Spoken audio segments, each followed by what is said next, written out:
a las 8:09 de la mañana, el titán del equipo, Yuri Rodríguez. Adelante, Yuri. Bueno, muchísimas gracias, compañeros, y a todo el intrín de la radio, el equipo más plural de los fines de semana, así como dice Susi, y cuidado. Miren, cuando nosotros vamos, y quiero entrar de lleno en mi tema de una vez, que voy a hablar del tema de las 3 causales y lo que ha ocurrido esta semana con sacar las 3 causales del Código Penal. Cuando nosotros vamos a hablar de términos de políticas públicas, no debe ser en términos de lo que nosotros creemos o de lo que nosotros pensamos como servidores públicos o como representantes. Tiene que ser en base a lo que dice la evidencia y lo que los procesos científicos demuestran. ¿Por qué? Porque las valoraciones morales regularmente son valoraciones muy subjetivas que se adhieren o se acomodan a lo que una persona cree o a lo que una persona defiende como convicciones o creencias. ¿Y por qué yo digo esto? Porque nosotros tenemos que enfocar la discusión de la ley de las 3 causales y del aborto en la República Dominicana en términos científicos y de evidencia para tomar decisiones en las políticas públicas sostenibles y duraderas que garanticen las vidas de todos y todas.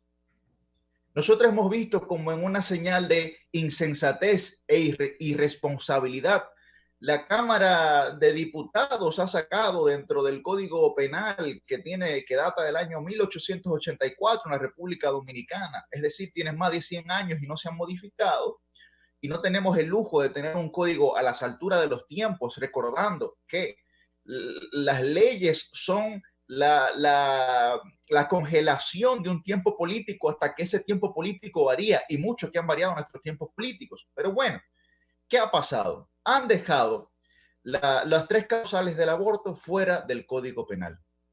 Pero miren qué pasa. Y yo creo, y sobre todo propongo, que este tema sea un tema consensuado y que se tome una decisión sobre la base del diálogo.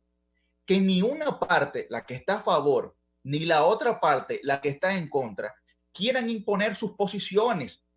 Porque cuando usted va a la mesa del diálogo, cuando usted va a negociar para que los derechos se puedan cumplir y ejercer, usted no lo hace bajo la base de la imposición.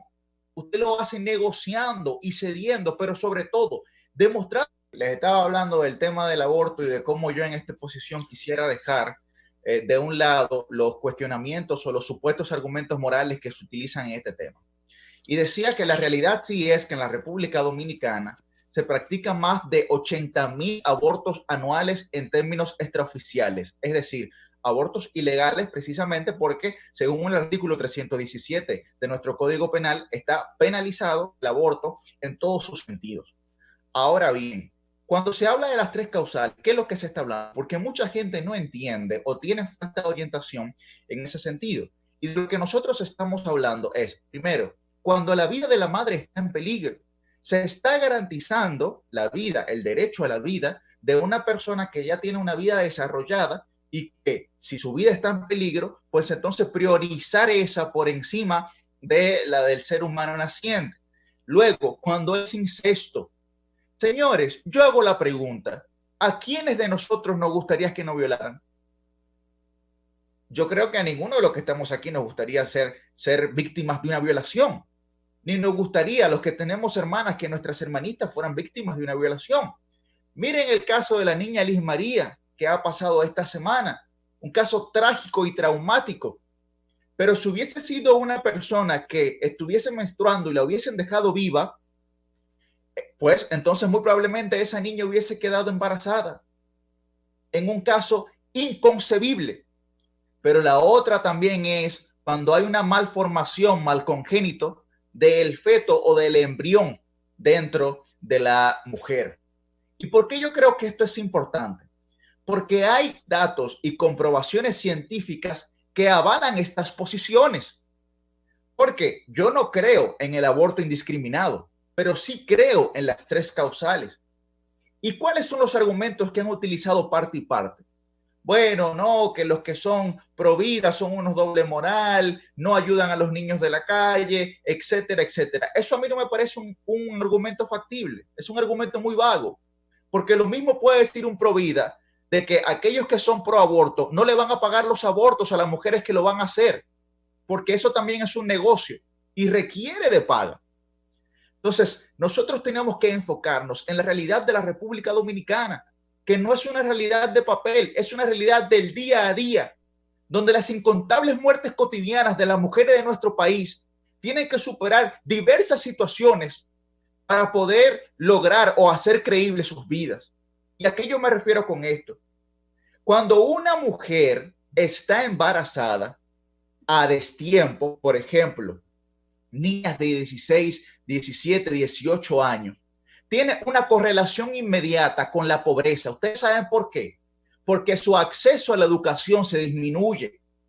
Por lo tanto, esa penetración de la brecha de educación lo que sugiere es un mayor crecimiento de la tasa de pobreza en la vida de esas mujeres.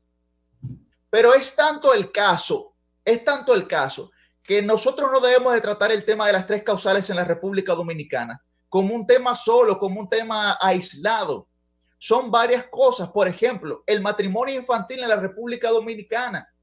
Nosotros somos unos de los pocos países del mundo que tenemos esa facultad, o que tiene el juez de lo civil esa facultad de poder permitir que una niña de 16 años, a partir de los 16 años, pueda casarse con una persona mayor de edad.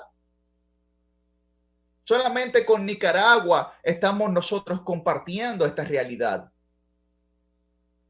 Pero el 30%, aproximadamente el 30, el 35% de las mujeres embarazadas en la República Dominicana han dicho que se embarazaron antes de los 18 años.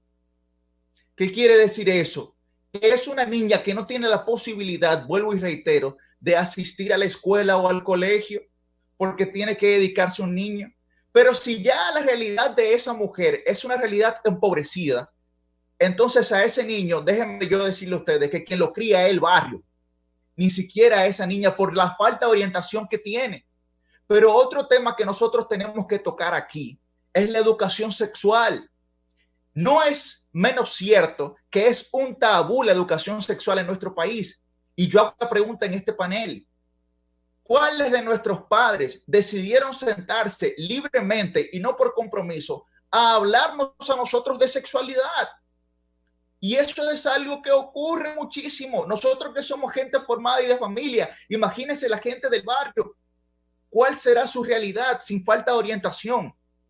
Entonces, nosotros, lo que yo propongo es que este tema se desarrolle en base a un proceso del diálogo, y que si no están de acuerdo en que se desarrolle en el Consejo Económico y Social, que entonces la Cámara de Diputados tome la iniciativa y pueda desarrollar un mes o 2 meses de diálogos en esa Cámara para que todas las activistas o todos los activistas y todas las entidades, toda la ONG, la iglesia, todas las partes puedan ir a decir o a mostrar sus argumentos, y que a partir de esa realidad, argumentos científicos, no morales, a partir de esa realidad entonces se pueda tomar una decisión en nuestro país. Pues.